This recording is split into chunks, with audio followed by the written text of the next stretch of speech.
Assalamualaikum warahmatullahi wabarakatuh. Pemirsa Gapai Kemuliaan yang dirahmati Allah, apa kabar Anda hari ini? Semoga Anda senantiasa sehat dan selalu berada dalam lindungan Allah Subhanahu wa Ta'ala. Amin ya Rabbal Alamin. Alhamdulillah, senang sekali hari ini saya Meladia Rahma kembali hadir menjumpai Anda dalam program kesayangan kita semua, Gapai Kemuliaan. Selama 30 menit ke depan, insya Allah kita akan membahas dan menjawab berbagai masalah sehari-hari terkait tazkiyatun nafs atau menjaga dan mengelola hati sekaligus jiwa. Masya Allah. Dan seperti biasa, saya tidak sendirian, sudah hadir bersama saya di studio. Ada Ustadz kesayangan kita semua, Ustadz Hilman Fauzi. Assalamualaikum Hilman. Waalaikumsalam warahmatullahi wabarakatuh. Apa kabar hari ini? Alhamdulillah sehat walafiat. Pagi ini kita seger ya, warnanya pink-pink gitu ya Hilman ya, Masya Allah. Karena ternyata berkaitan juga dengan tema hari ini, Hilman. Karena hari ini insya Allah kita akan juga menjawab pertanyaan seputar problem-problem yang dihadapi oleh teman-teman kaum muslimah. Nah, nanti kita akan bahas ya. Nah, bagi Anda pemirsa yang juga memiliki pertanyaan, Anda bisa mengirimkan pertanyaan Anda, baik berupa pesan teks maupun dalam bentuk video melalui nomor WhatsApp yang tertera di layar kaca. Anda juga berkesempatan untuk bertanya langsung kepada Ustadz Hilman melalui sambungan Zoom yang nanti secara teknis akan ditentukan oleh tim Gapai Kemuliaan. Langsung ke bahasan yang pertama, Hilman. Iya. Nah, Hilman, biasanya tuh bagaimana sih sebenarnya seorang muslimah itu tuh harus bersikap ya di depan lawan jenisnya. Kadang-kadang soalnya ada beberapa muslimah yang beranggapan bahwa saya sengaja galak, jutek, kenapa? Karena nanti kalau saya terlalu banyak mengumbar senyum, nanti dibilangnya jadinya genit lah misalnya, atau nggak bisa jaga marwah sebagai perempuan. Nah, bagaimana sebenarnya kita ini dalam Islam diatur untuk berhadapan misalnya di depan lawan jenis? Tafadhol, silakan. Baik. Bismillahirrahmanirrahim. Alhamdulillahirabbil alamin. Allahumma shalli ala sayyidina Muhammadin wa ala alihi wa sahbihi ajma'in. Amma ba'du. Alhamdulillah senang sekali bisa ketemu lagi dengan Gapai Kemuliaan pemirsa CNN Indonesia. Mudah-mudahan kita semua dalam keadaan sehat walafiat dan tentunya semakin dicintai dan dirahmati oleh Allah Subhanahu wa Ta'ala. Pagi ini kita akan bicara tentang perempuan dalam Islam. Masya Allah.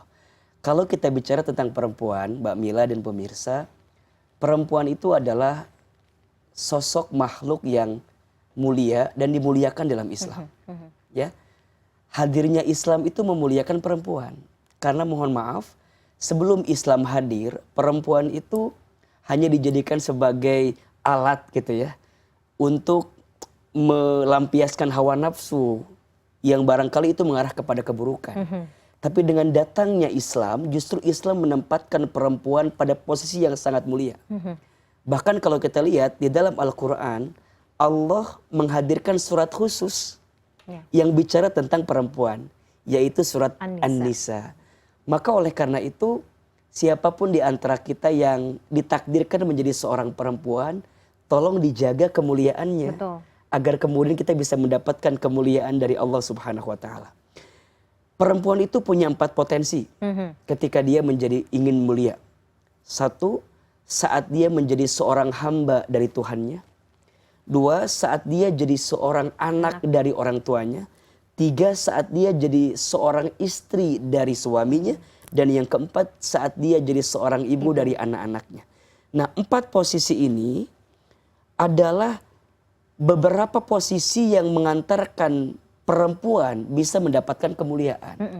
Nah, tadi Mbak Mila bertanya tentang bagaimana seharusnya perempuan itu bersikap dalam hubungan, bermuamalah apalagi dengan lawan jenisnya. Betul. Maka ada 2 sikap yang harus dimiliki oleh perempuan. 1 namanya iffah, 2 namanya izzah. 1 iffah, 2 izzah. Iffah itu artinya kesucian. Bagaimana seorang perempuan mampu menjaga kesuciannya, mampu menjaga dirinya untuk tidak memperlihatkan perhiasan yang ada dalam dirinya. Maka tolong dijaga seperti halnya, mohon maaf ya, bagaimana auratnya bisa tertutup dengan baik. Kemudian setiap tingkah lakunya itu bisa menjaga kesucian sehingga tidak memungkinkan orang mengganggu dirinya. Maka di antara hikmah kenapa perempuan itu diperintahkan untuk menutup aurat, menggunakan jilbab, salah satunya adalah agar perempuan itu tidak diganggu. Karena laki-laki biasanya akan lebih hati-hati untuk mengganggu seorang perempuan yang tertutup auratnya dengan baik gitu. Maka iffah itu penting dihadirkan oleh seorang perempuan.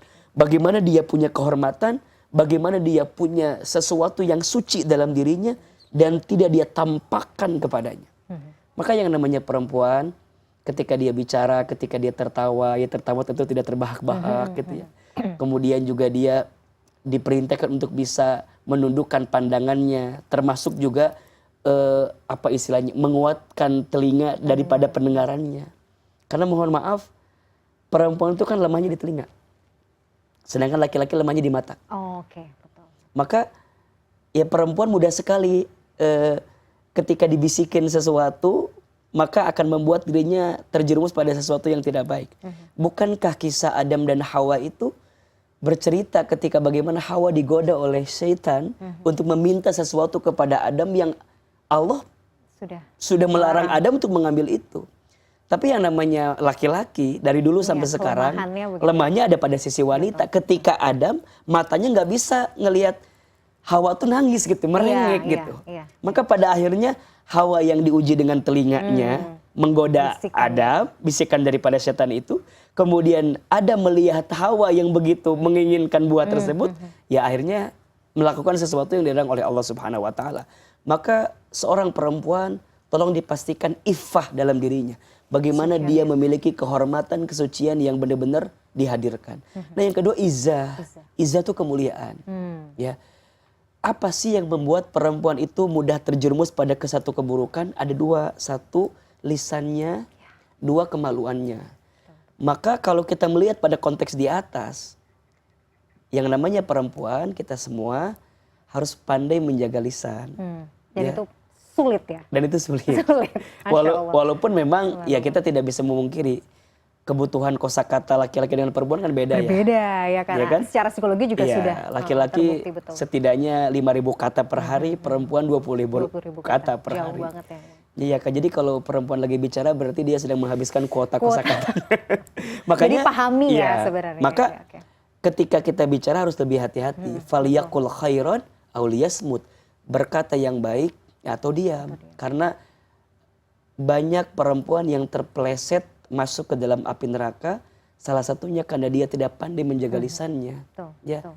Termasuk tidak pandai bersyukur dan berterima kasih kepada suaminya. Maka dilihat dari konteks posisi tadi, saat dia jadi seorang hamba, maka dia harus belajar lebih taat kepada Allah dengan menjaga dirinya, menjaga kesuciannya, menjaga kemuliaan yang Allah titipkan kepadanya. Kemudian saat perempuan jadi anak dari orang tua, berarti kita harus belajar untuk bagaimana menata kata depan orang tua kita. Ya, apalagi saat menjadi seorang istri. Karena ya jadi seorang istri itu kan luar biasa ya. Katanya berat karena pahala juga besar. Jam kerjanya dari terbit matahari sampai terbenam mata suami ya. Jadi kata-kata yang bagus Ahilman. Saya baru tahu ya betul-betul. Terbit matahari sampai terbenam mata suami. Betul sekali. Dan ya itu wajar karena pahalanya surga ya. Kalau ringan pahalanya kipas angin gitu. Termasuk saat seorang perempuan jadi ibu. Ya kan? Kita barangkali diuji sama anak-anak kita. Maka butuh iffah dan izzah yang harus dijaga. Artinya ketika dia berhubungan dengan orang lain, bagaimana menjaga dirinya, menjaga marwah kemuliaannya, sehingga tidak mudah dia direndahkan oleh orang lain. Oke, Masya Allah. Ahilman, ini yang juga menjadi pertanyaan ya, yang tampaknya sangat relate dengan kondisi saat ini. Di tengah kemajuan teknologi, media sosial, itu kan perempuan juga seolah-olah dihadapkan pada dua pilihan. Satu, pengen juga mengaktualisasi diri ya kan, tampil mungkin ya, tapi di sisi lain kan sebenarnya agama juga itu tadi ya, kembali pada penjelasan Ahilman, kita juga harus belajar untuk menjaga kemuliaan kita, kesucian jiwa kita gitu. Nah, nanti bagaimana sih sebenarnya seorang perempuan yang ideal, seorang perempuan muslimah yang ideal ini harus bisa berpijak di era yang sekarang gitu. Tapi jawabannya nanti ya Ahilman ya, kita harus jeda dulu. Pemirsa jangan kemana-mana, Gapai Kemuliaan akan kembali setelah jeda yang satu ini.